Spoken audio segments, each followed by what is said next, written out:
I prayed from 10 p.m. to 5 a.m. every Friday for 1 year. And what God did shocked the entire aviation board. God cleared a wicked obstacle from my path and then lifted me above 20,000 people.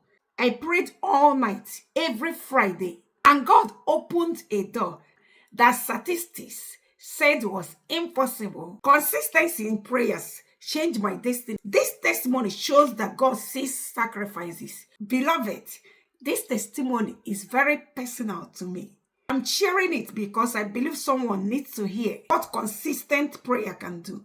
I am a living witness that when you seek God in the night hours, heaven responds. For 1 full year, every Friday, I prayed through the night, 10 p.m. to 5 a.m., week after week, month after month. Some nights I was tired. Some nights I didn't feel strong. Some nights I didn't even know what to say. But I kept showing up. I kept standing before God. I kept lifting my hands.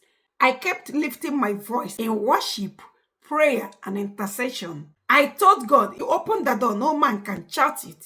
If you favor me, no system can reject me. And God began to move. During that period of prayer, the first miracle that happened was this. A person who has been resisting, hindering, and troubling my progress. Someone who positioned himself as a barrier in my journey was suddenly no longer in my way. No drama, no confrontation, no explanation. The obstacle simply disappeared. When God clears a path for you, it becomes smooth. When God removes hindrance, no man can bring it back. And I knew God was preparing me for something big. Before then, I applied for pilot application. For 5 years, I waited patiently. Nothing was showing up until God cleared that man on my way. Immediately, God cleared him on my way. Not knowing the man was sitting on it, not knowing the man God cleared on my way was the one sitting on it, until there was revelation from God that he was the one sitting on it. I began to pray. God cleared the man on my way. Within 1 week, God cleared the man on my way. The same month, after 5 years, the same month, God cleared the man on my way. I received a letter that I needed to undergo pilot aptitude test and examination. More than 2,000 applicants applied for the pilot training opportunity. So many people, so much competition.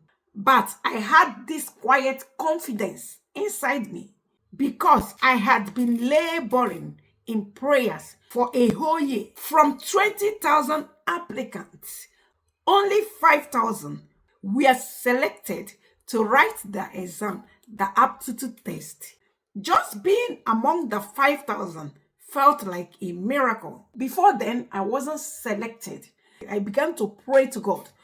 They must select me. They must select me. I must be among, I am blessed.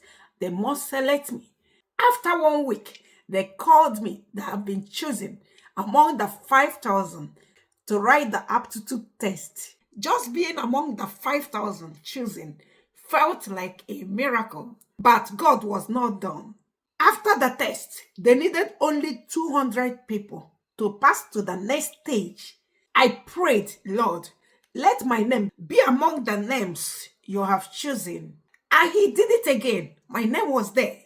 Then came the final selection from 200 applicants. Only 20 people were to be chosen to begin actual pilot training.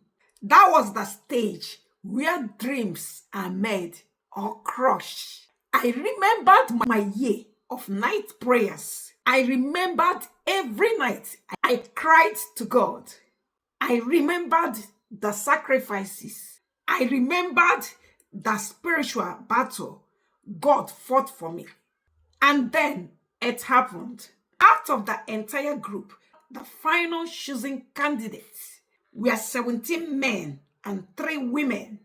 And I was one of the 3 among the 20 that were selected. God honored every hour I spent in his presence, God answered the prayer I prayed in secret. God opened a door that no system, no structure, no human being could close. How did I know what God did? See what God did. During the registration, the final registration, the paying of the school fees, I went to the administrative office because it's where we do our final registration to be a student there. The man in charge of was asking me, "Who are you? I want to know who you are."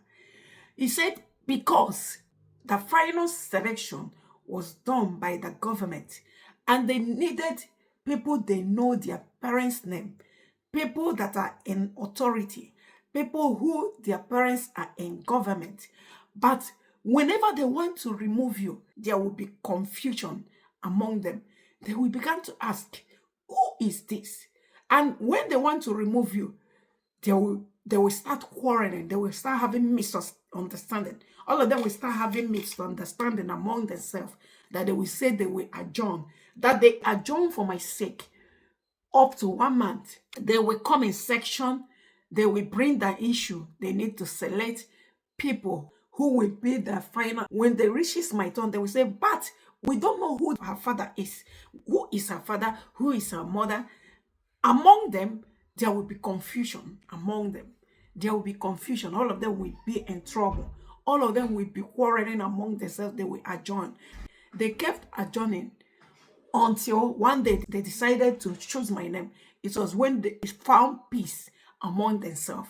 I stepped into pilot training not because of luck, not because of qualification, not because of connection. I stepped in because the hand of God lifted me. My testimony is simple. When you give God your nights, He gives you His miracles. When you sacrifice time, He releases favor. When you pray consistently, He opens doors that are humanly impossible. If God could take me from 20,000 applicants to the final 20, if God could position me among only 3 women, then God can do even more for you. This testimony is not about me, but it is about the faithfulness of God. It is about the power of consistent prayer. It is about the fire that comes when you seek Him in the night hours. It is about His promise that says, when you seek Him, you will find Him. It is about His promise that says, I know the thought I have for you. I know the plans I have for you. The plan of good and not of evil, to give you a future and a hope. Your night prayers are not in vain. Your fasting is not in vain. Your tears are not in vain. Your sacrifice is not in vain. When heaven decides to favor you, even the impossible becomes your testimony. If this testimony touches your heart, type God of miracles in the comments. Share this video so someone's faith can be restored. And remember to subscribe for more testimonies, teachings, and faith-building videos.